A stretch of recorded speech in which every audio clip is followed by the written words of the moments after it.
Hello guys, আমি মালু বলছি হাটগারলে।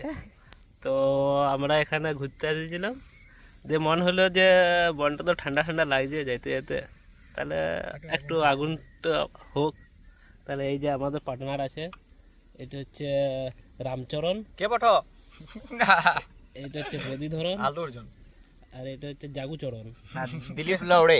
কে বটো তাহলে দিলীপ লৌড়ে আর আর কি, তুই নয় দিলীপ লৌড়ে। বনের মধ্যে একটু ঠান্ডা ঠান্ডা হাওয়া দিচ্ছিল, আর চাঁদ সাথে গান একটু শুকনো পাতাও ছিল। হাটগাছ তাহলে ভাবছিলাম হাটগাছ একটু চন্ডাল বাবা চাঁদ। যদি তাল পাতাতে যদি একটু হইতো তাহলে ভালো হইতো। তাল পাতা মানে আবার অন্য কিছু ভাবো না, তাল পাতা আমরা ওই ইয়ার কথা বলি না, বলি গুড় হচ্ছিল, তাহলে সেই তাল পাতা দিয়ে একটু গুড় খাবো। ঠিক আছে, তাইলে আজকে আমার প্রথম ব্লগ এইটা এখানে স্টপ করলাম। আরও আসবে নতুন নতুন ভিডিও আসবে, আমাকে সাবস্ক্রাইব করো, লাইক করো।